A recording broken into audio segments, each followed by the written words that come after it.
here in Moshav Yisodot with a chaklai, a farmer. I'm going to have him introduce himself because he speaks perfect English and tell us how he ended up here over 40 years ago.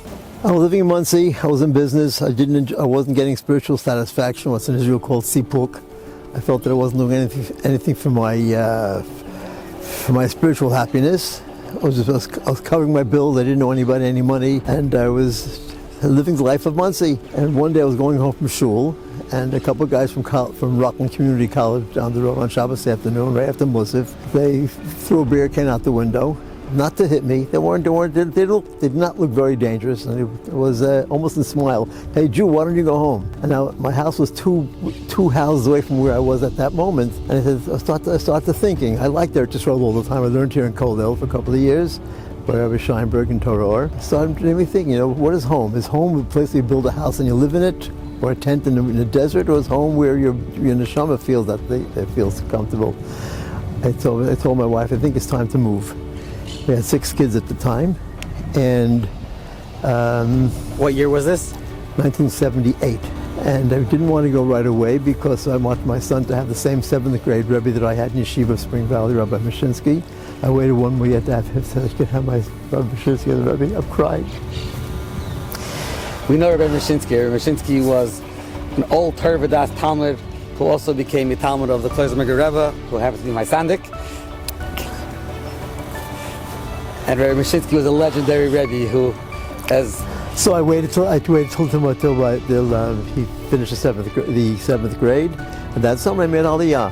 Simple. And you bought a piece of land and started farming? No, this is a Moshav Shitufi. I had to be accepted to join the Moshav as a full member, meaning that Chevruti, that I would get along with the people, they would get along with me, and yet my work ethic was such that they can continue working in the Moshav. It's a farming Moshav. We have cows and chickens, and we have a lot of fields and vineyards, and I felt my temperament would be very good being in the vineyard, where it's you go out in the field and you basically take care of what you have to take care of. The difference between a vineyard and raising kids is that when you give the vineyard what it needs, it comes out the way you expect it to come out. Baruch Hashem will have 7 children, and everyone came out the way they should come out, Baruch Hashem. So that's it.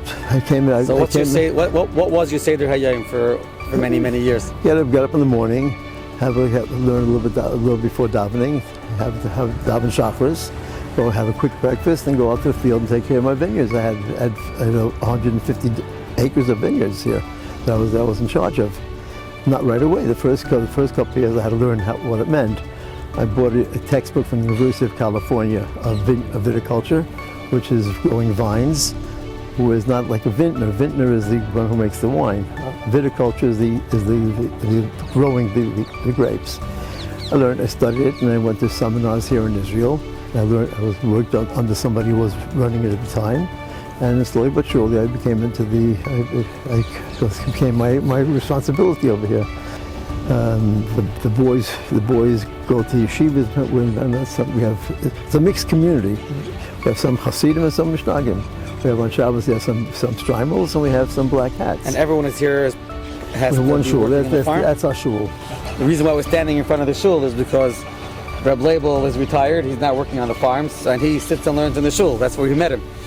So it's fascinating just to be able to meet you here and to learn about this Moshav and everything that you've done. And do you have Gaisha workers or Einam Yehudim? And no, we've changed since the actually, war? But since the war meaning we used to have Palestinian workers here all the time. In the morning they would come down, I would tell them what had to be done. They worked as a labor contract would bring the workers. The Palestinians are good farmers. They know how to work the land, and they're strong. But since now we don't have it, we're using the Thai workers from Thailand. We had Thai workers before then also.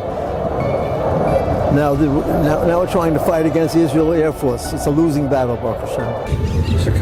Thank you. It's a pleasure meeting you. Old pals from Monsey.